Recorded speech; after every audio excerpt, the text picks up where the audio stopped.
but instead it's really a time to think about approaching collaborations in a spirit of encounter and dialogue. Specifically, we're inviting those of us who are not on the front lines of climate change and environmental degradation into relationships with communities disproportionately harmed by climate change, pollution, and other forms of injustice. This may result in some cases in a pilgrimage during the season of creation this year, and in some cases, it might take more time to develop those relationships to do a project together. And it's all important. So, as we always do, we're going to open with prayer. And I'd like to introduce you all to Monica Hatcher. She's the Social Concerns and Communications Director with the Sisters of Charity of the Incarnate Word in Houston. And we're going to be praying today with the Stations of the Cross assembled so beautifully by the Mary Knoll fathers and brothers. So, Monica, please open us up in prayer. Thank you, Marianne. Welcome, everyone. We'll start our session this morning with the first station, and we'll end with the last station. So if you just take a moment to ground yourself and center yourself for prayer, and let's invoke God's holy presence. The first station, Jesus is condemned to death. We adore you, O Christ, and we praise you, because by your holy cross you have redeemed the world. A reading from Querida Amazonia. Though it is true that the Amazon region is facing an ecological disaster, it also has to be made clear that a true ecological approach always becomes a social approach. It must integrate questions of justice in debates on the environment so as to hear both the cry of the earth and the cry of the poor.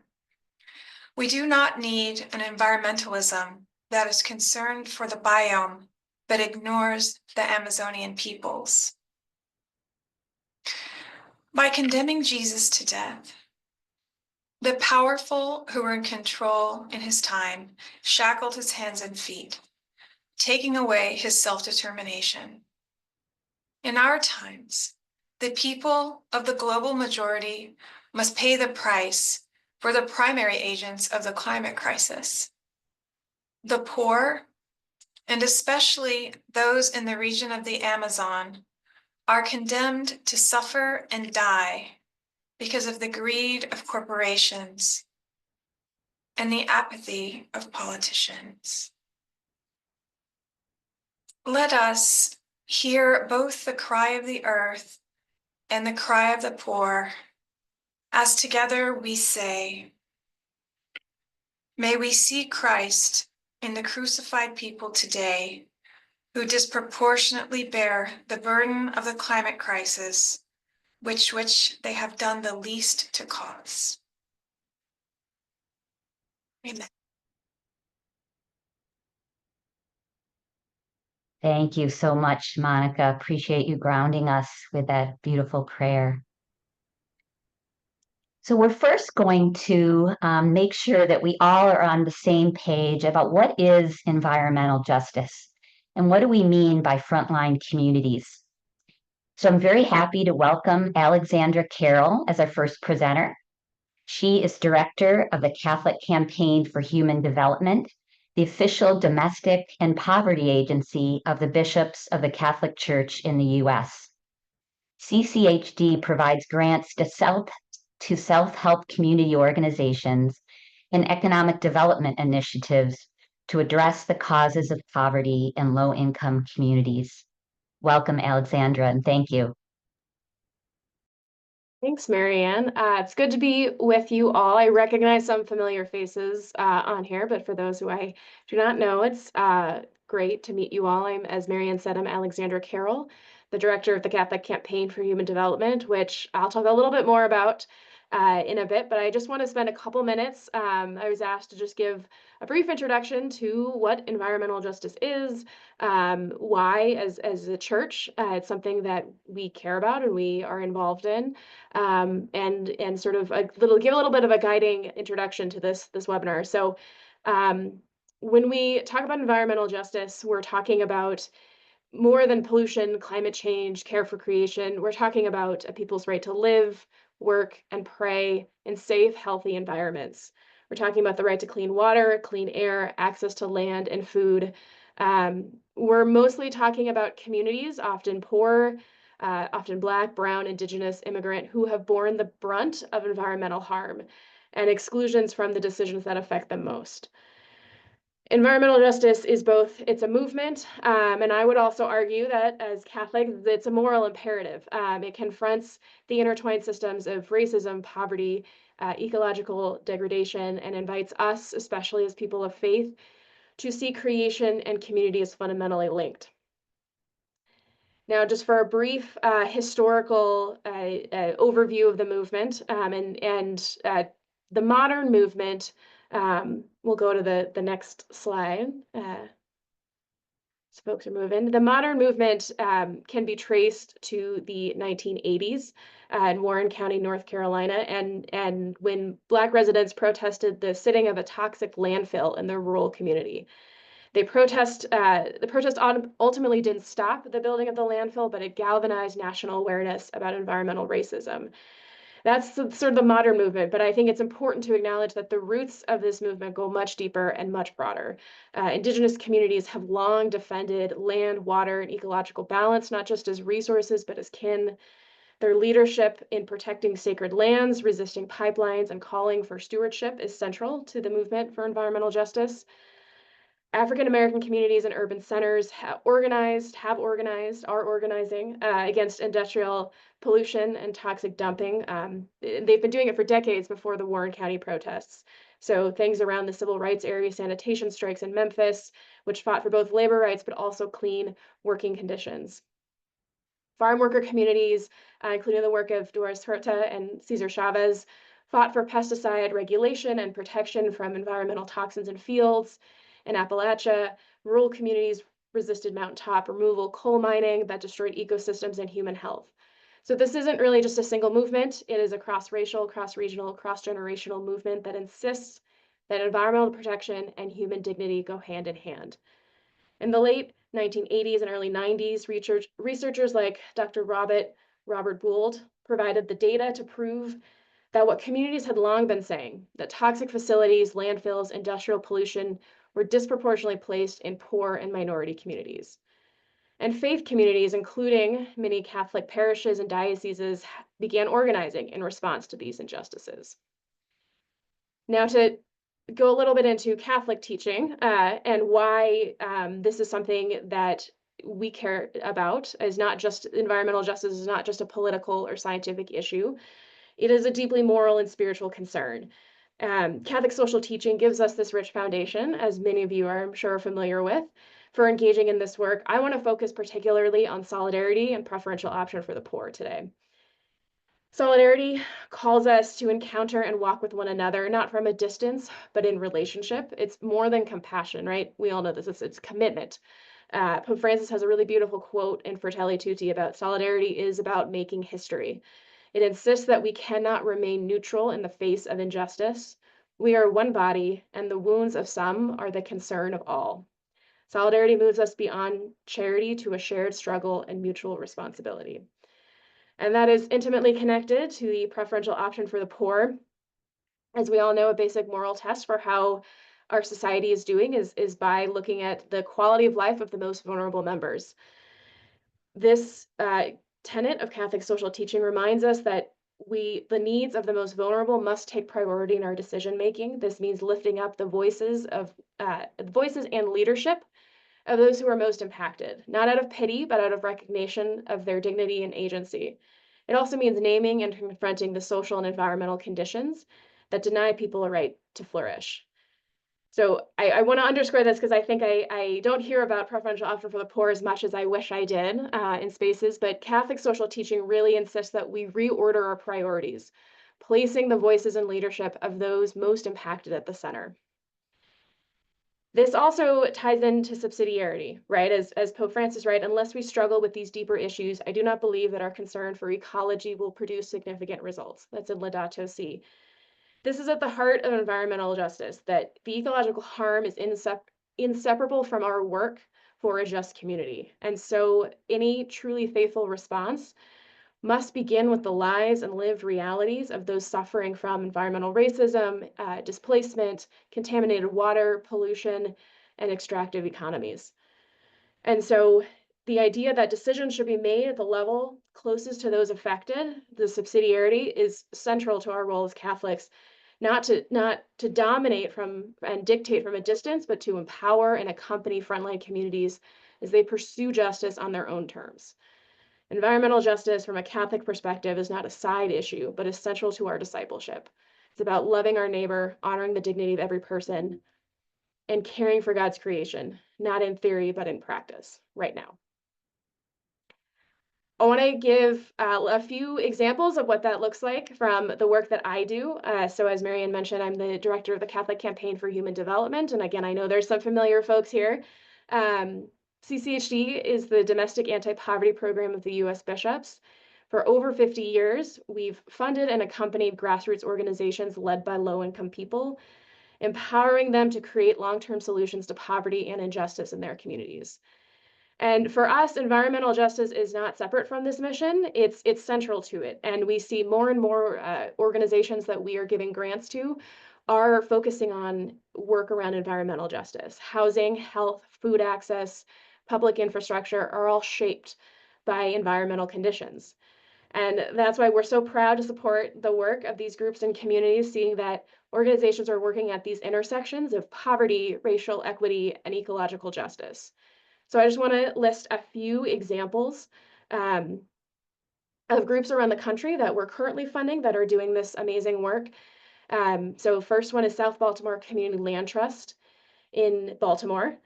This is a community-driven organization that is rooted in one of the most environmentally burdened zip codes in the country, surrounded by highways, industries, incinerators, and South Baltimore Community Land Trust organizes for zero waste infrastructure, accessible and affordable housing, and clean air.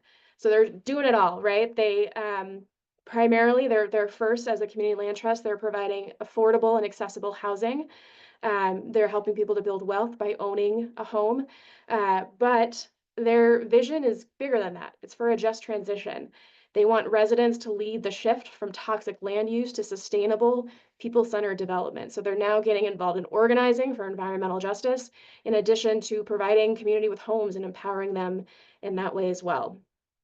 The Hillsborough Organization for Progress and Equality, or HOPE, as they're referred, in Florida, is an interfaith coalition in Tampa that is advocating for systemic change, including around environmental concerns that disproportionately affect communities of color.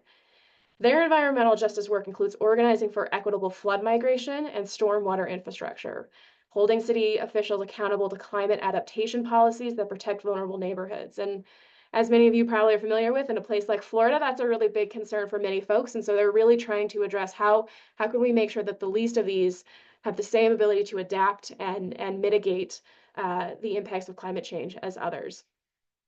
Lastly, the Sustainable Farming Association of Minnesota. While we often think about environmental justice as urban, it's also rural. And the Sustainable Farming Association works with small-scale local farmers, many from historically marginalized communities, to advance soil health, sustainable agriculture, and community-based food systems.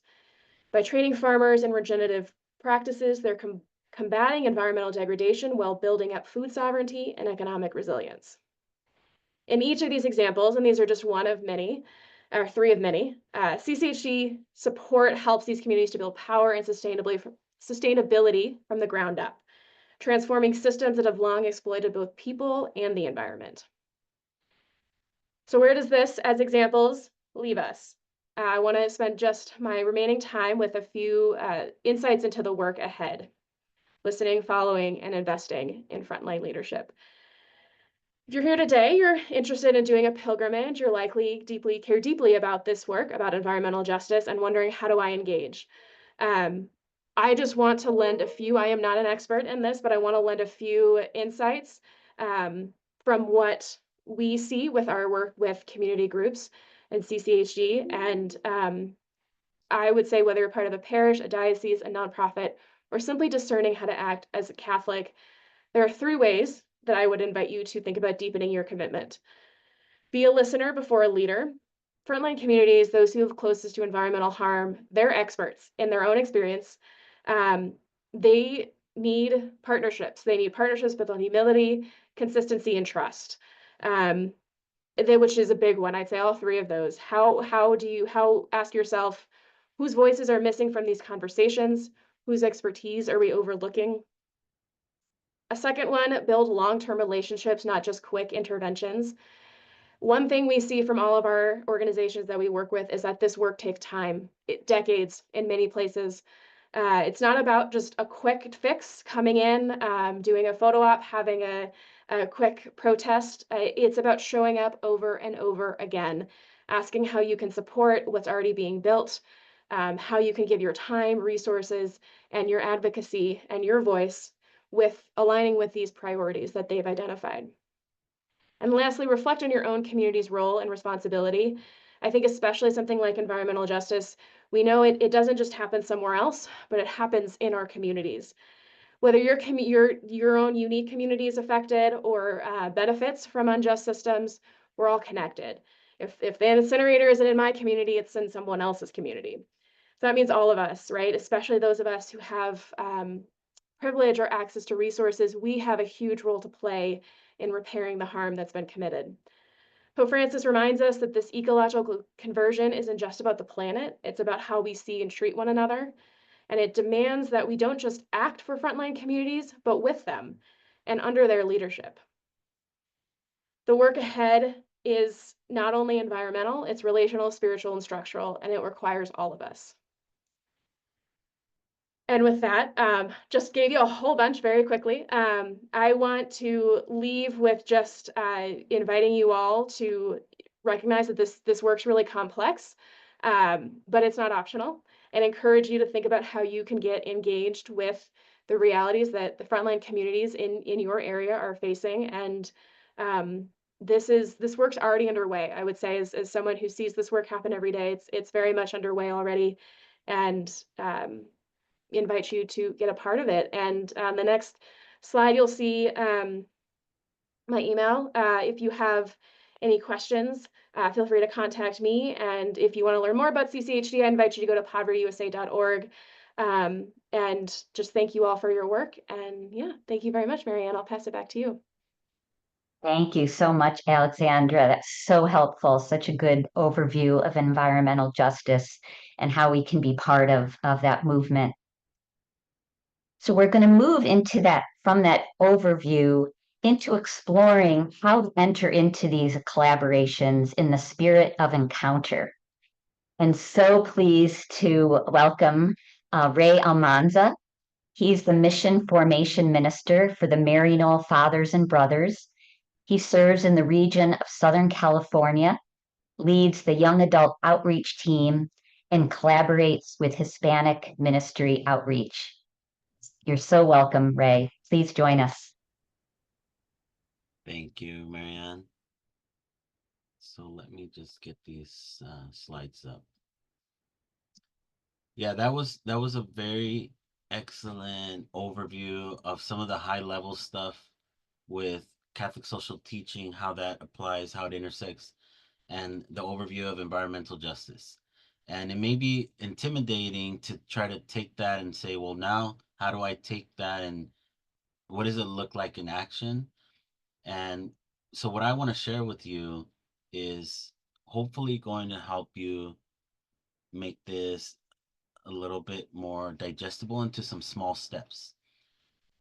And to begin, I would just like to highlight that the teaching that lies behind this focus on environmental justice, it does involve things like advocacy, it involves things that have to do with big picture stuff, but there's also something there that is present which gets to the main kernel of what our faith is.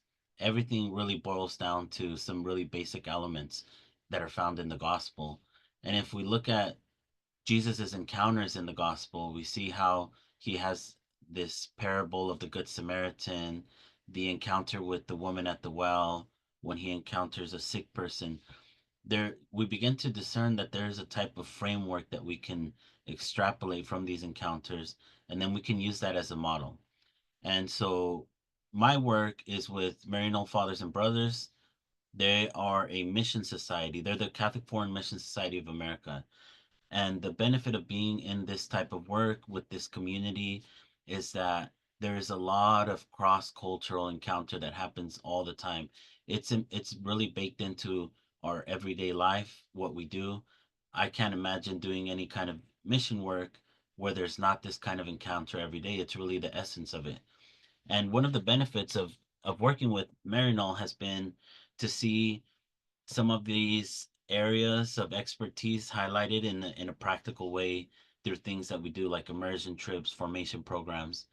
And what we have seen is that this model has been able to be distilled partly because we discern it present in the gospel, but then also there is the theoretical side, the theological analysis that has taken place, and then the practical application. So that's what I want to offer to you as a framework to provide you a little bit of a roadmap. But just one of the warnings about it is that whenever you receive a framework that has like a model, a diagram that makes it sound very easy and simple and clean, just know that this is a type of an abstraction from the reality, and the reality is always more messy than the diagram. So the diagram is going to look very clean and neat, but it's to help us understand what the components are and what the steps are. So in this encounter process, it begins with leaving the comfort zone. We all begin with our own particular set of experiences, how we were raised, where we come from, cultural perspectives. And that's what we're going to call the comfort zone. It's like your starting point. When you exit that space and you emerge out of that smaller circle, there's an encounter. That space of encounter, you could think of it like a liminal space. It's an undetermined, and it's a type of merging of horizons. So the horizon is that point that is beyond what you can see, but you can still identify that there is something out there. That's what the horizon is. Encounter brings two horizons together, and there's a type of relationship that emerges. There's a mixing that happens, and then sometimes if you have done this sufficiently, you've gone really out of your comfort zone, then there's some kind of a disturbance. Something will happen that will cause you to have a new perspective, a change in your perspective, a new type of learning. One of the things that I learned recently that I hadn't really heard before is that we talk a lot about encounter through, like, say, the Synod process. We've done a lot of things that have to do with encounter in the United States through the Encuentro process. And I've always heard encounter used in this positive framework. And recently I had the chance to go to Bolivia, and we had this workshop facilitated for us. And the first question they asked us was, what do you think of when you hear the word encounter? And everyone said all these nice things like relationship, beauty, joy, all this stuff, which is true. But nobody really mentioned the disturbance. And so we were given an example that in Bolivia, the the Aymara have a type of festival that they do annually. They call it the Encuentro. But this whole thing is a type of, it's like there's public processions, there's different things that happen. But one of the key components there is that people actually brawl.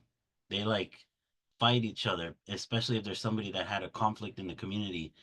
And the word encounter, if you look at what that is saying, the encounter is also, besides all the positive things, it's to be in counter to someone else.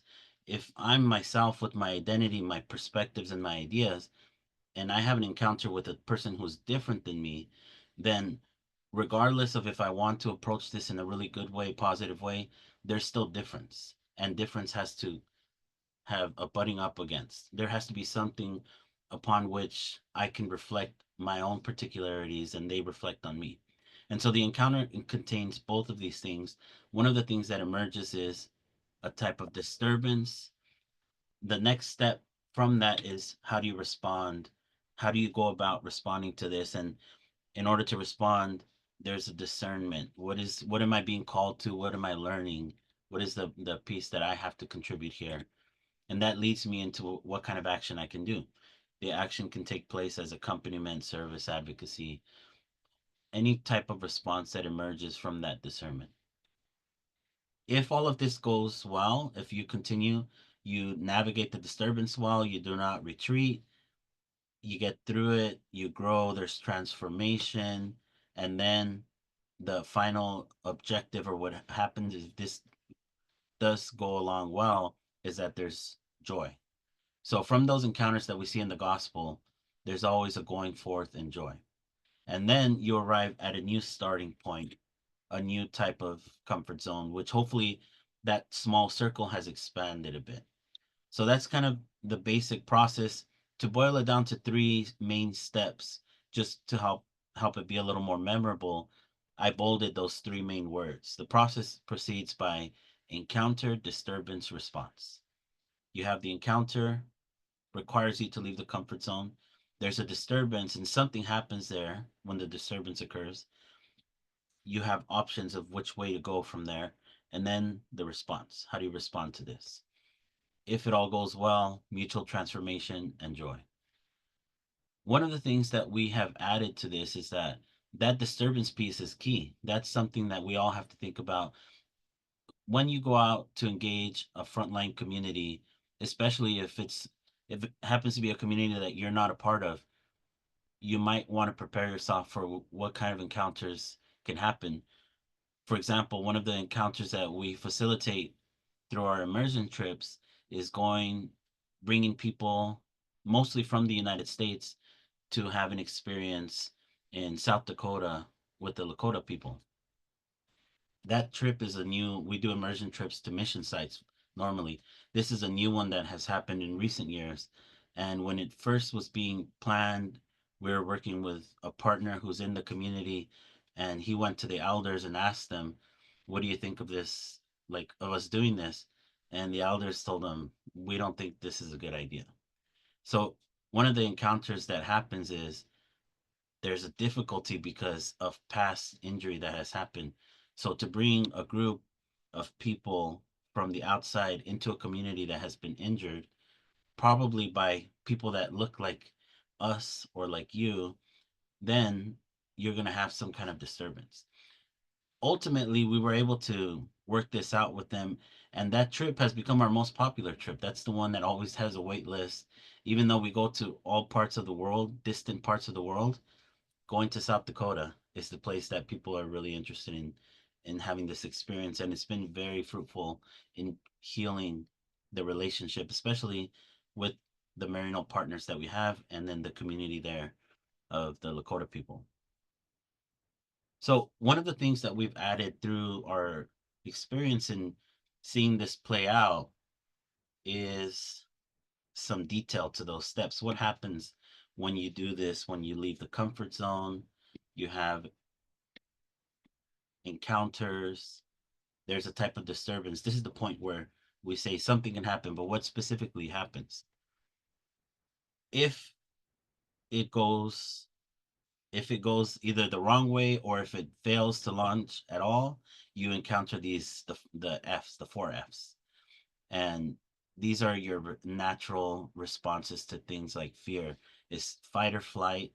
In addition to fight or flight, which most people are familiar with, there's also freeze, where you don't know what to do, so inaction, inability to have action. Or fawn. This typically happens when the disturbance is being experienced by somebody in a community who has been historically oppressed or marginalized. So think about the way a woman in a context of patriarchy might respond to a specific type of discrimination, is to just kind of laugh it off, or to say, oh, it's not a big deal. That's a form of fawning. Or somebody who suffers from racial discrimination or tokenism who's in a context where they're in a very small minority within a group, instead of engaging in conflict, because that can also be scary, sometimes they acquiesce. And it seems like if they have assented to this kind of tokenism, and it's not really that. It's that these are more physiological and psychological responses to the type of fear that happens in an encounter of disturbance. If these 4Fs or other things like this happen, well, then you have a type of retreating and you go back to the comfort zone. And there's not that transformation. When you engage through the disturbance, we kind of offer these as an alternative 4Fs. Not that they match parallel one to one, but other opportunities that can happen through the disturbances, the growth in faith. You persevere with fortitude. There's forgiveness and healing, and then also freedom, the liberation that happens by navigating disturbances and treading that difficult situation. This is the path that takes you to transformation, ultimately to joy and a new starting point. When you follow the path through all of these, we go to this one first. You go from that inner circle. The movement of mission brings you from that inner circle of the people who are closest to you and also where you feel safest, to explore a little bit beyond that inner circle to the community that's nearby, maybe friends, maybe institutions like schools, the ones that are within the community, and then even further to the margins, the places where maybe there's people or groups that are ignored or ostracized, and even further to parts of the world that we're not typically aware of all the time. So an expansion in our sense of global solidarity. So this is the pattern that occurs when we do follow that path. And just to conclude this, I want to offer some words from Pope Francis, because Pope Francis really has put this whole model of the dynamic in his document Evangelii Gaudium. And that's where a lot of this has been pulled from, a lot of the content of this dynamic. And what he offers in there, I like this quote because it really takes us into what we're called to through the missionary discipleship dynamic, and then what results from us going through it. And he says, life grows by being given away, and it weakens in isolation and comfort. Indeed, those who enjoy life most are those who leave security on the shore and become excited by the mission of communicating life to others. When the church summons Christians to take up the task of evangelization, she is simply pointing to the source of authentic personal fulfillment. For here we discover a profound law of reality, that life is attained and matures in the measure that it is offered up in order to give life to others. This is certainly what mission means. And so we have the invitation through this opportunity, whether you're planning a pilgrimage or whether you're trying to just engage more with the frontline communities throughout this Jubilee year, because the Jubilee calls us to that sense of justice, especially for the forgotten and the excluded. We have the invitation to leave security on the shore. So that's what I would leave you with. To have courage, go into that engagement. Don't succumb to the F's, fight, flight, freeze, fawn, but to navigate the disturbance and be transformed and emerge with joy. This can all have a conclusion that results in further transformation and further joy. So that's the invitation. And I'll pass back to you, Marianne.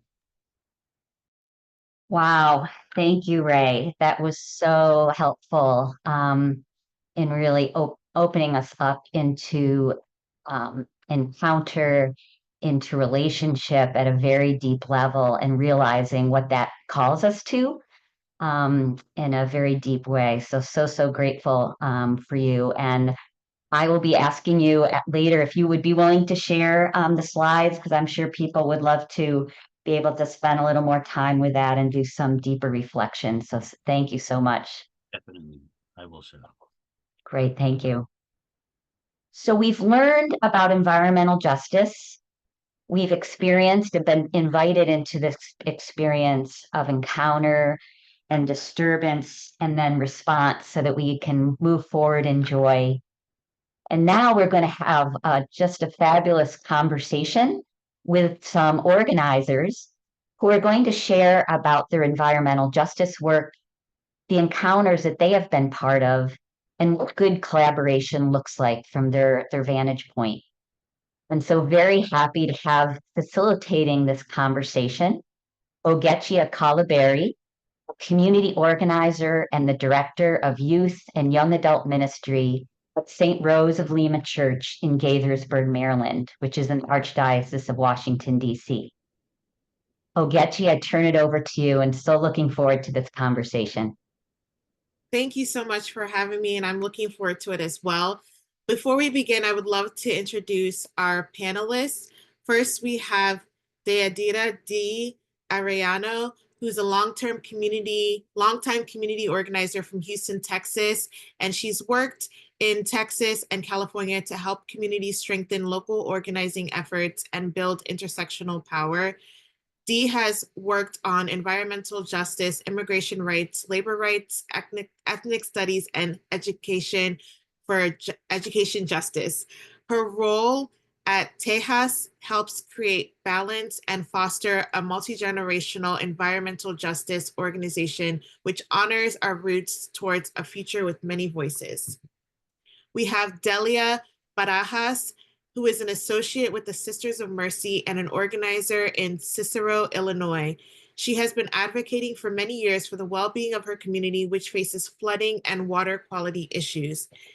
And finally, we have Kayla Jacobs, who is the program manager of youth mobilization and policy advisor for Catholic Climate Covenant.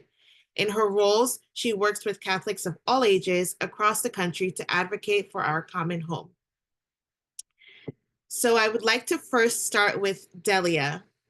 So each of all of us, we work closely with communities who are on the front lines of environmental justice, whether they're facing industrial pollution, water crisis, or climate-driven displacement. What do you find, and what do you find that people want us to know about the struggles your community faces? What do you want us to know?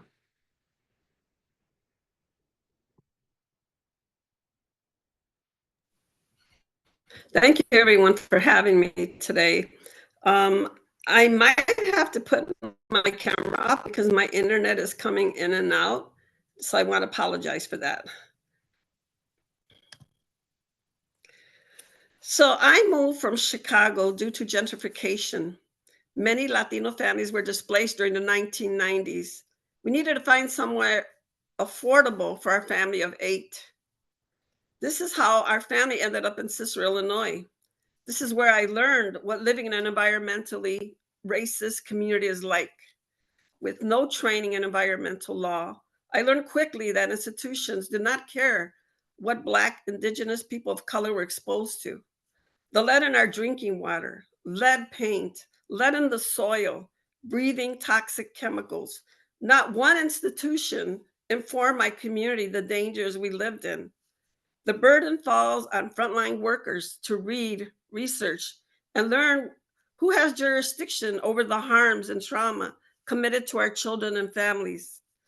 Our lives have been shortened with the years of breathing the pollutants, living where the BNSF rail yard emits PM 2.5 particulate matter into the air, the sewage odors from the largest wastewater facility in the US, a coal tar facility that emits cancerous emissions, waste management, open land garbage, urban flooding, schools built on brownfields, failing schools, corrupt politicians, and a racist administration trying to stop our progress by eliminating EPA policies, our public education, military at our borders, and mass deportations and more. Thank you for this opportunity.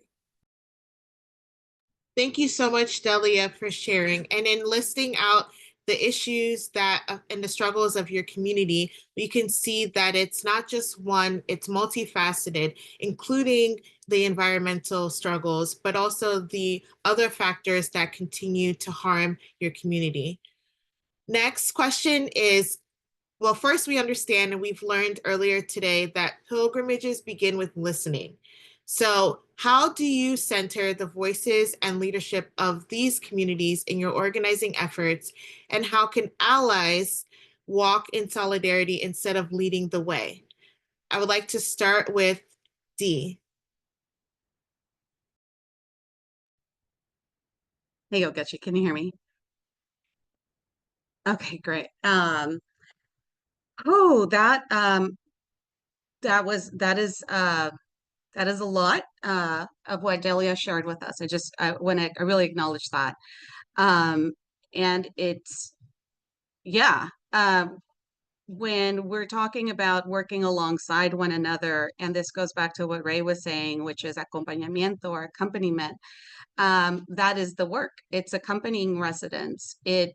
Um, and that is to say that we work alongside one another, and working together this way. It's just like this is a long journey.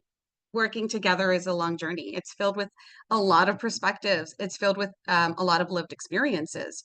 Um, and so residents do and should make decisions um, for themselves, for their communities, that when you're working within a nonprofit or an environmental justice organization, um, there may be disagreement. But ultimately, people can and should express autonomy. And that is, to me, that's part of our faith. We have free will. And in our practice, this act of decision making is part of forming our relationships. Disagreement in one area does not have to define the whole.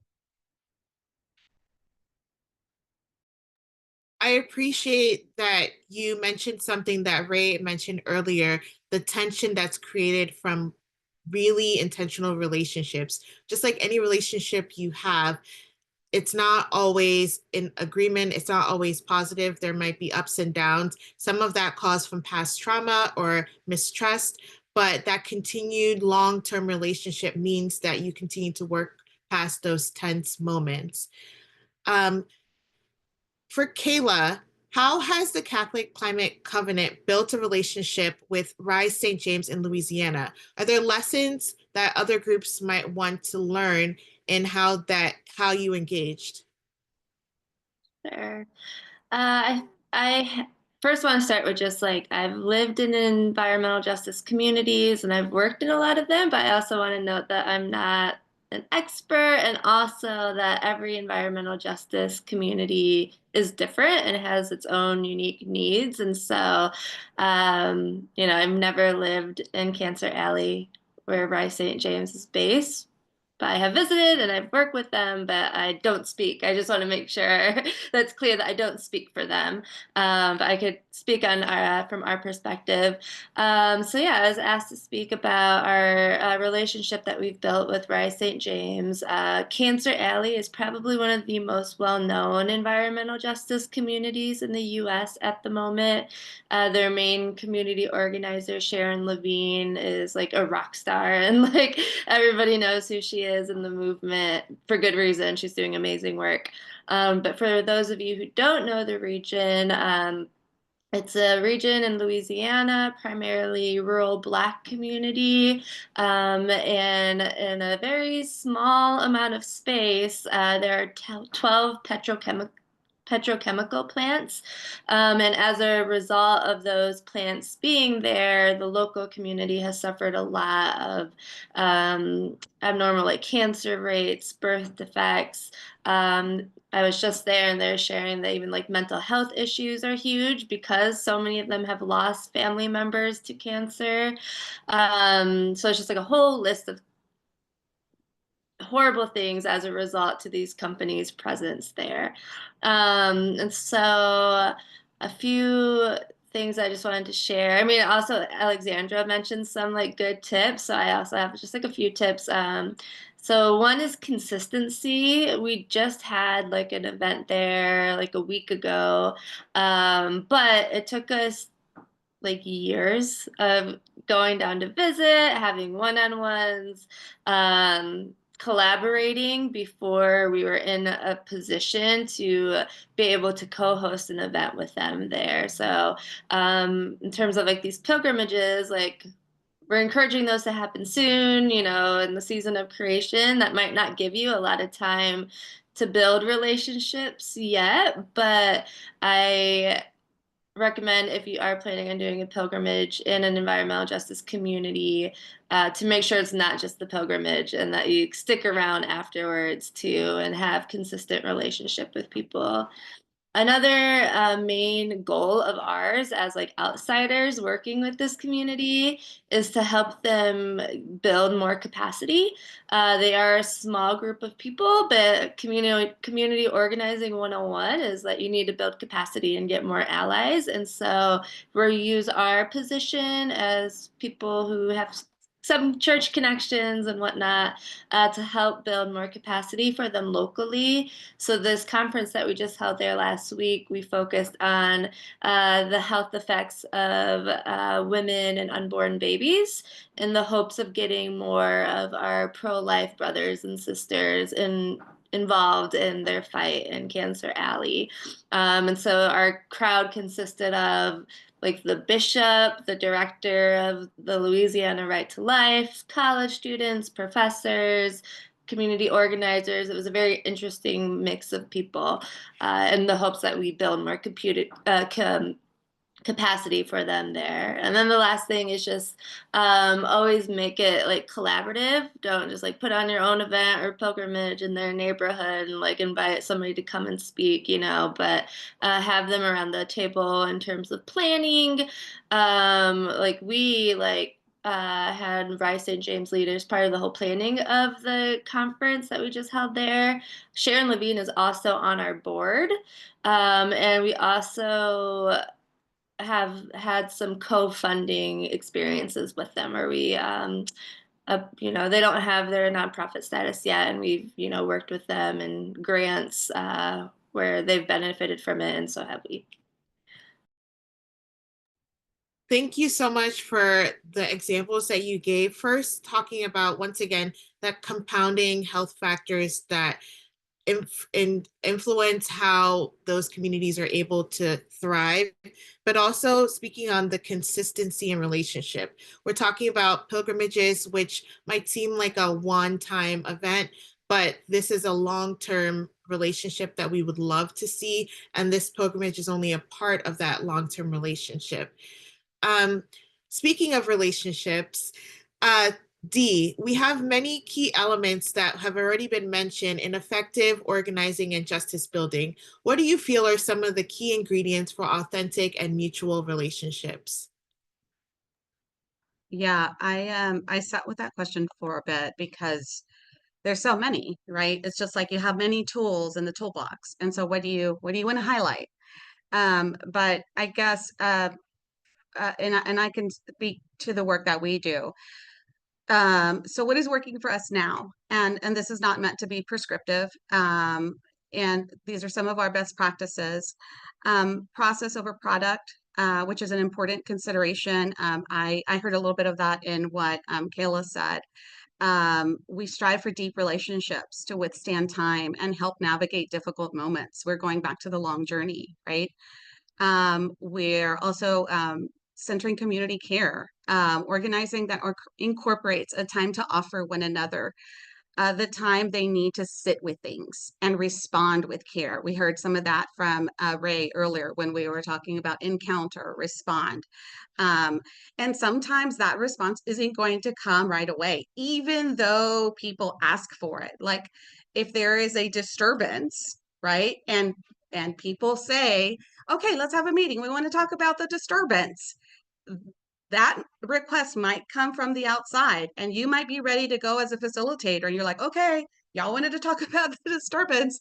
And people show up and they say, hey, what smoothie did you drink? Or I'm at the smoothie shop. What do y'all want? That's okay. all of that is okay. Remember the fight, flight, or fawn? That was a hard lesson I had to learn, which was, wait a minute, we're here to talk about a disturbance. Why are they talking about smoothies? And so I had to take a step back and be like, sometimes you need a smoothie, and that's okay. So that's our community care, just give people time to sit, let them respond, and you respond. Um, a pastoral ear, and I'm going to say ears plural, because you need to hear both sides. You really need to hear that deep listening, the empathetic listening, the compassion, that kindness. And let me emphasize that this is not to be mistaken with niceness. There's a lot of niceness. This can show up when we need it the most. This is a difference between being polite, being pleasant, and having a deep concern for your well-being. And then courage, again, going back to what Ray said, um, the way I interpret this is sometimes this can mean going against the grain, to speak when something or someone needs support, or simply to reserve your support when you are asked to follow blindly. Okay. And let me sit with that for a minute. When you are asked to follow blindly, because let's sit, and then we respond with care. And then just to wrap it all up, love that is not hurtful, love that sees our humanity, that includes all people, and a time for healing for our people and our shared home. And I will end with that. Thank you. You gave us so many ingredients and tools that we can add to our toolbox. A couple that spoke out to me, of course, process over product, quality over, immediate results. Just like everything, I like to think of an iceberg. There are things that are visible, but the work that's underneath the surface is just, if not more important. So that smoothie time that you mentioned, in Action in Montgomery, we have a group of women that have been growing in their leadership as tenant organizers, and they have like a wellness program where they just work out together. And that doesn't look like traditional organizing. It's very casual, but that's what they needed for their mental health in order to sustain the work that they're doing, but also in order for them to deal with, as people that are most directly affected, with the compounding health factors like mental health, like environmental justice, immigration, all of the things that burden them every day. And so if it looks like creating a grant, finding a grant to provide personal training for these women, even though that doesn't look like what we would normally ask for grants for, that is something that in the long term will continue to sustain these women that we would like to continue as leaders. So I appreciate bringing up the uncommon ways that we can build relationships, keep relationships going, and support one another throughout that journey. We have some time for a couple more questions, and I wanted to ask this question to Delia. We talked a lot about this long-term collaboration relationships with our frontline communities, but there are, of course, some common pitfalls or missteps that us well-meaning allies can have. And so what are some of those missteps or pitfalls that we should avoid? So I think, we all come from different cultures and languages and needs. And some of us do come with certain privileges in life based on their color of skin, but not like others like myself that live through harm and injustice all our lives. So if you are moved and compassionate about really caring about justice, all you have to do is contact me. Also, please, if you are serious about getting involved in regard to all the harm, injustices, and racisms that we face every day of our lives as people of color, come with an open heart and an open soul, um, to ask us what is it that we need, not to come here to tell us who have gone through this in our daily lives what to do and how to do it. Because yes, everybody has different skills and talents, And we need those different skills in our frontline community. But for me, honestly, I just feel so devastated with the genocide that's happening worldwide, the starvation of our children in Gaza, and killing of innocent people. My soul and my faith is what moves me to care for creation. And help me. I can only do this with the help and put my own fears and and actually continue working towards justice. It is difficult. It is complex.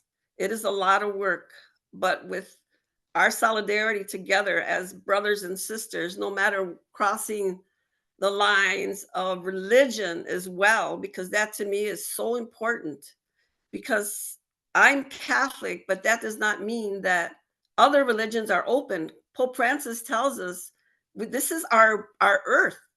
We must care about each other and people and all the harms that continue against people of color and low income people.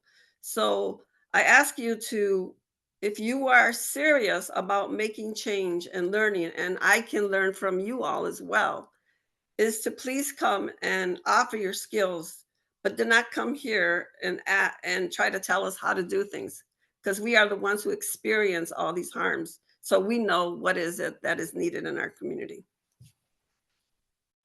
Thank you so much, Delia. I would also like to add, as someone who comes personally from a marginalized community, that doesn't mean that I'm an expert in the experiences of other marginalized groups. And so I have had to learn humility in the fact that, yes, I understand the compounding burdens and I have similar lived experiences. But when it comes to some of the experiences of my fellow leaders and organizers, their unique lived experiences should be respected. And sometimes I've seen people that are fired up because of their faith, or they just joined the core team for their parish or a local community, and they want to go 0 to 1,000. But like Delia said, they've had a lifelong struggle with these issues, and you're coming in a singular point in that timeline. And so the respect and honor of those long experiences and struggles and wants and needs of those communities should be first, and then use that passion that you've gained or have to almost drive the respect and honor that they've desired, and maybe to uplift those voices more rather than to overtake those voices, like we've been saying.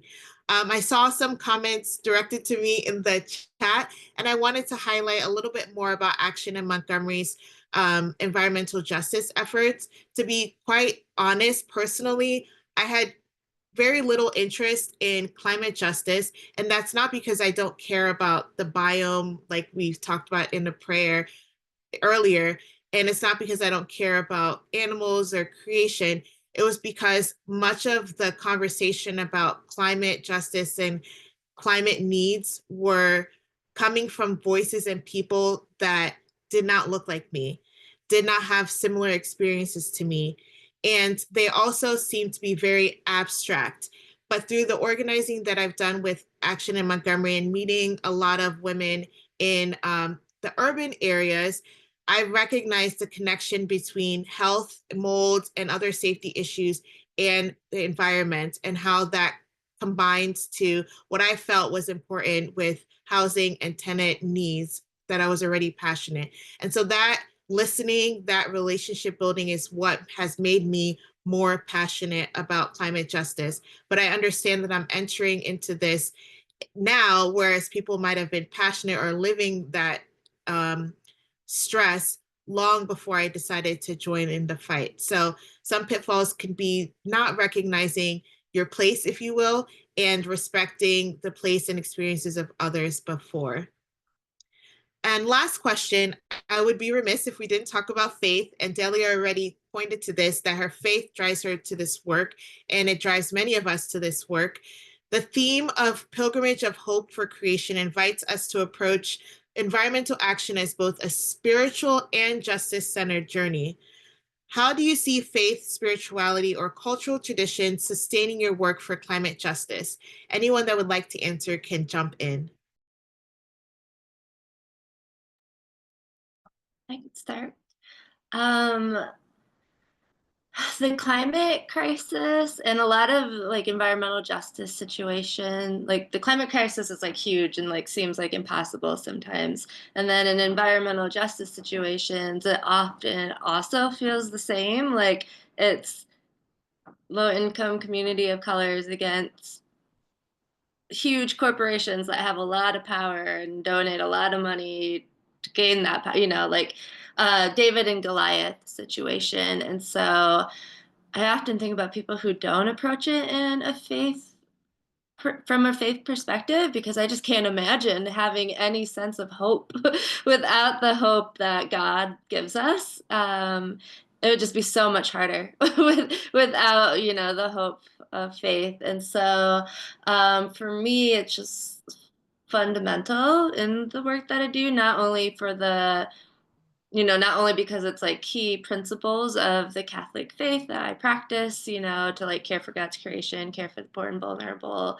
Catholic social teaching, but also just in like a practical, like it's what gets me through. Like it helps me like fall asleep at night. Otherwise I'd be up like worrying about, all the horrible things happening in the world. And so, yeah. Thank you so much. Would anyone else like to add? Dee? I can go next. And I did see something in the chat about follow blindly who or something like that. I just want to respond to that. I think that is the question. Who are we asked to follow? What are we being asked to do? I think like that is the answer to the question. It's just approaching this with a critique of what are we being asked to do for what, and that's what I mean by follow blindly. And to answer this question, the faith, spirituality, cultural traditions, climate justice, cultural traditions sustaining. I will answer that in a story, and it's a very quick story. I saw a grandmother spending time with littles, just the littles, just the grandmother with the littles in the garden, and her sharing the way that she starts planting things, not in the ground, but outside of the ground and just like little pots. It can be yogurt jars. It could be whatever, how grandmas, my grandmas, how my grandma has done. Just you're just going to grab a container of something and start growing in it.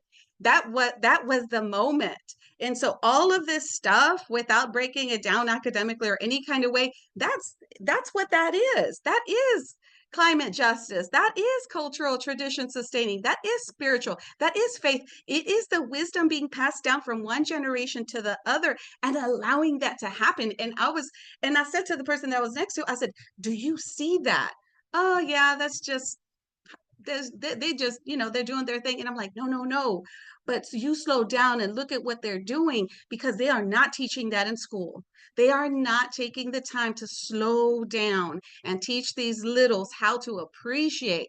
And then when they get older like us, then they're going to recall, because I still recall the times when I was with my grandmother in the garden. I remember the care. I remember that love. And that's what she is passing on, love and care, and she is passing on that faith through her actions. So that's how I would answer that. Wow, I love that example. Both what you and Kayla said, I agree that hope, especially when you feel like you're encountering and battling enormous obstacles that have such power, that hope of our faith can sustain us as we chip away at those obstacles. But also there's hope in understanding that generations and ancestors before us have cared for creation, have had that as a core principle of their practice of life, but that ongoing sharing of knowledge and wisdom can add more hope and understanding and guidance for all of us. So whether you are a person of faith or not, or you encounter people of faith or not, those two cultural and faith elements can guide us and help us as we encounter these communities, work alongside these communities, and uplift their voices. Thank you so much, all of the panelists, for sharing. I appreciate all of your insights and vulnerability and stories. And I will pass it back to Marianne. Thank you so much, Agechi and Delia and Dee and Kayla. I don't know about everyone else, but my heart is full. It was just such a beautiful, beautiful conversation. And so we are going to offer you a gift that we rarely see in webinars. We have heard a lot. We have a lot to process.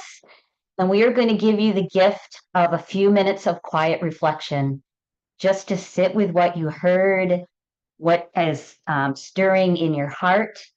And then we invite you, if any question comes to you that you'd like to pose to any of the panelists, you can put it in the chat and we'll have a little bit of time for those questions. So I really invite you, don't take this as an opportunity to hop off. This is an invitation to reflect, process, and pray with what we just heard. It was a sacred moment of that sharing, and we want to equally meet it with a sacred moment of reflection.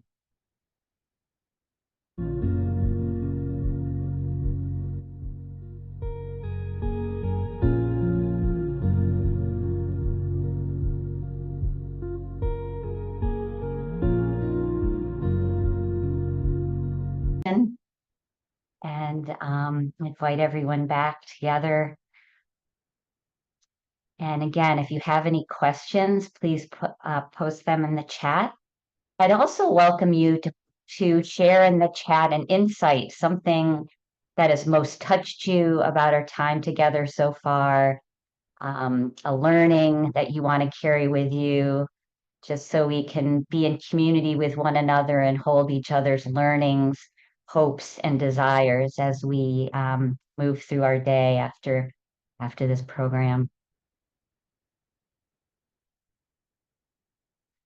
So Brenna and Alyssa, are there any questions you want to pose to our group?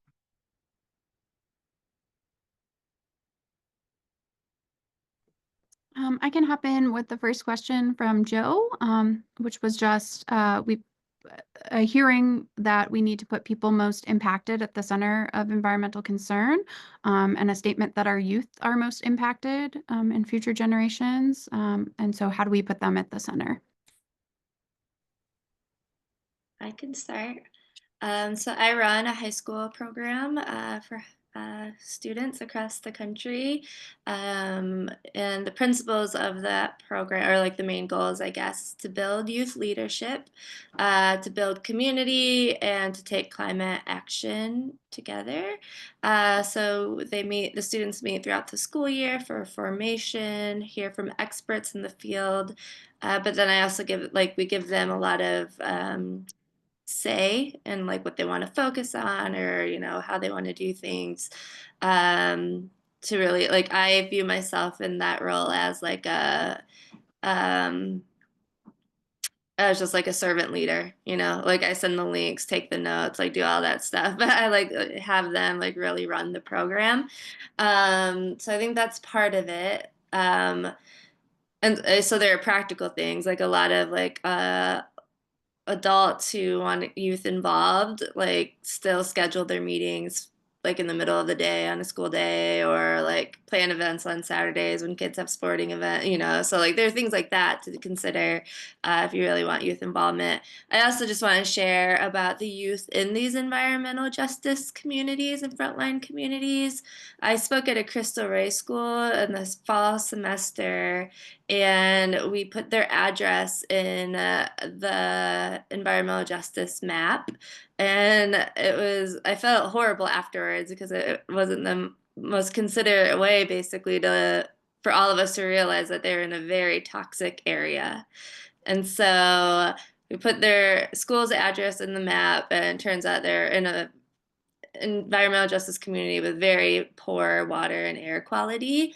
And one kid was just like, "Oh my goodness, is that why it always tastes like metallic outside when I'm like walking to and from school?" And I was like, "Probably." And then as a result of that, me and those students have done advocacy together with IFTJ, so ISN in DC, and then also here on the state level in Wisconsin around these issues. And so while all youth are like impacted by climate change, like all youth, like all of us are too, but kids in environmental justice communities even more so, and they're like young developing bodies like should not be exposed to, you know, like the poor air quality and poor water has a way greater effect on them than anybody else. So.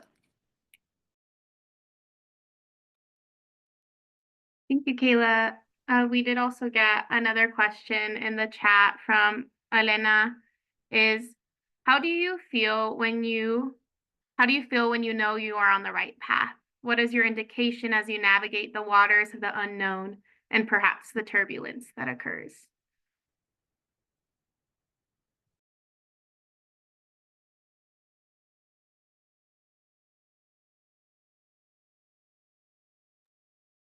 I can try. I can try to answer.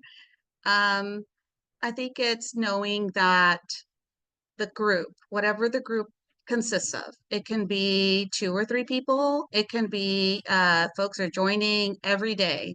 But just the fact that the group or the work, the people interested in doing the work have not gone away.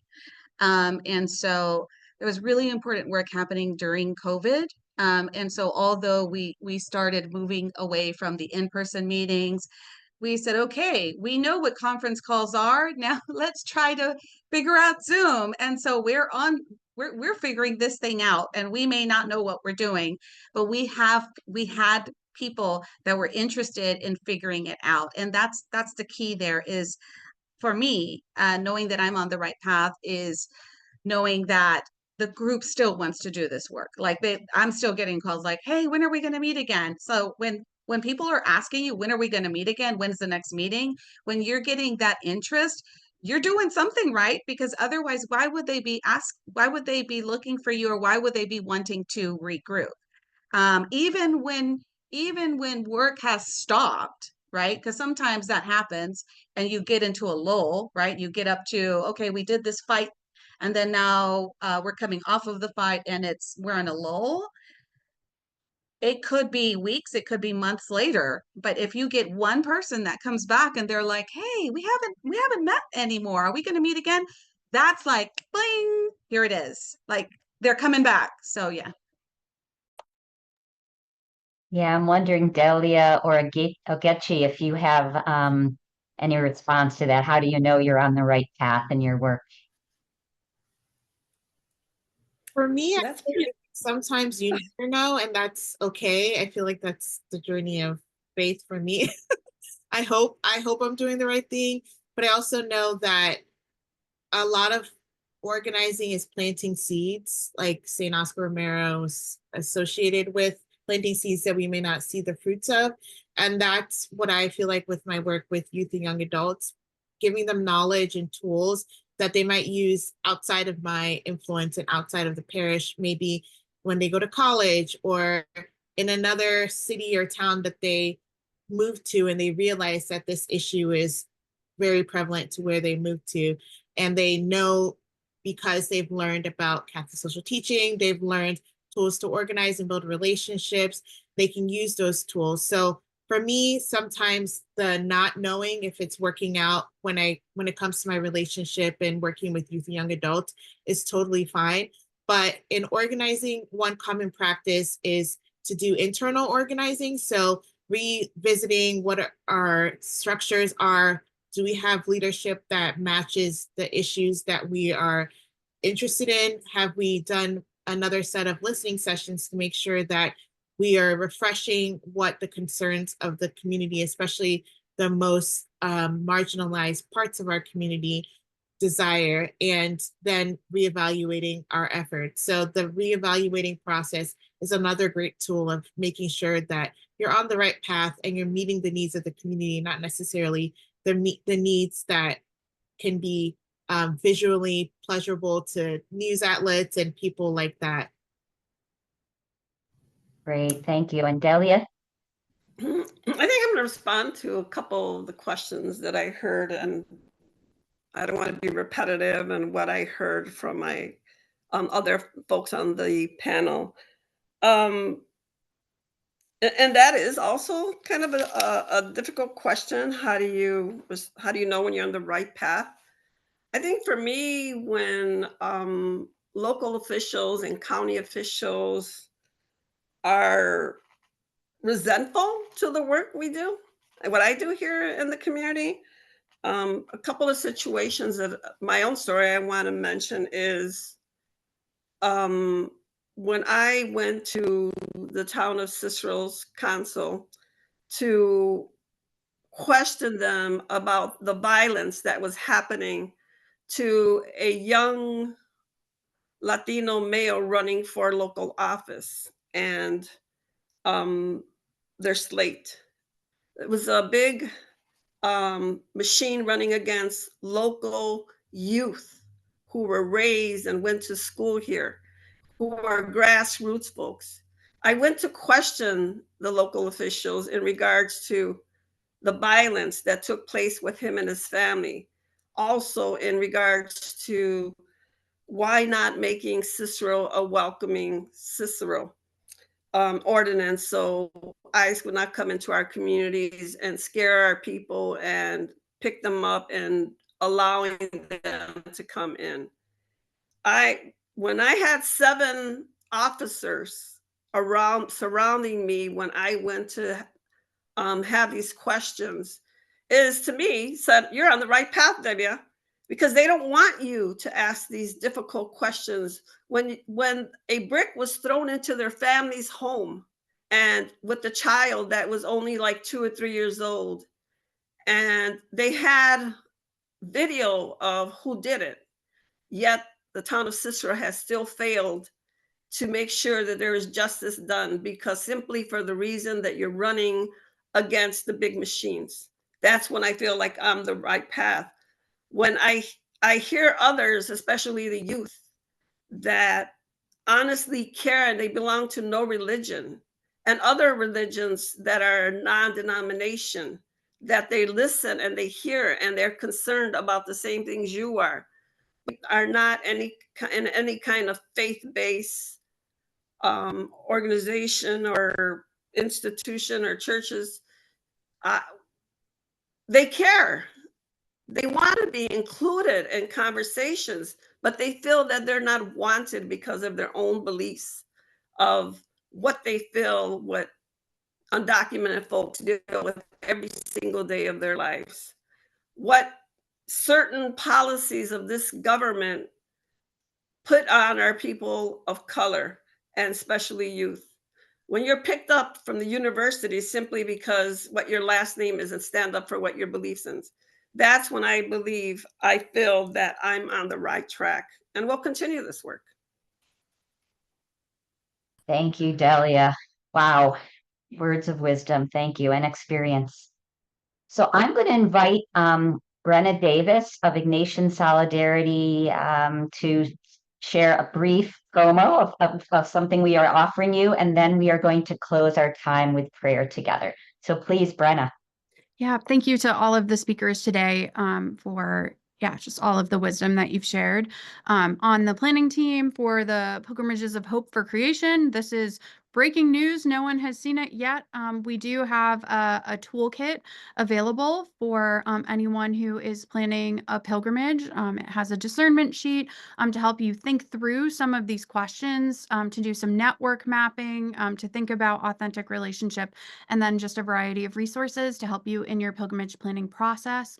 And the next webinar will be about kind of the nuts and bolts of pilgrimage planning, so we won't lose this thread, this very important thread of justice and equity at the center of our faith and this work. But just wanted to share that with you in case it is of help. Thank you so much, Brenna. And we had a couple hundred people who had registered for this webinar, so we will be sending out the recording to everyone who registered, as well as some other resources to help you delve deeper into this work. Alexandra's slides, Ray's slides, and certainly encourage you to share this with others. Others really can benefit from this really fabulous conversation we've had here together.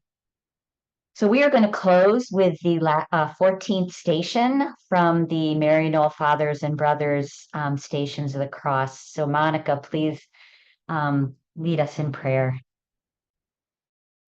Yes. Let's just collect ourselves in God's presence as we pray this last station of the Stations of the Cross. The 14th station, Jesus is laid in the sepulchre. We adore you, O Christ, and we praise you, because by your holy cross you have redeemed the world. A reading from Querida Amazonia. Make the river your blood, then plant yourself, blossom, and grow. Let your roots sink into the ground forever and ever. And then at last, become a canoe, a skiff, a raft, soil, a jug, a farmhouse, and a man. Jesus' body is laid to rest in the tomb. But death is not the end of the story. Like the grain of wheat that must die to produce fruit, the darkness of any trying period ultimately yields to new life. The climate activists who are killed for standing up to corporate interest are laid to rest in the womb of the earth like seeds. Let us hear both the cry of the earth and the cry of the poor. Together we say, may we see Christ in the crucified people today who have died as a result of climate catastrophes or in defense of the earth. Amen. Thank you, everyone, and have a very blessed rest of Holy Week and a joyful Easter. Thank you all. Blessing.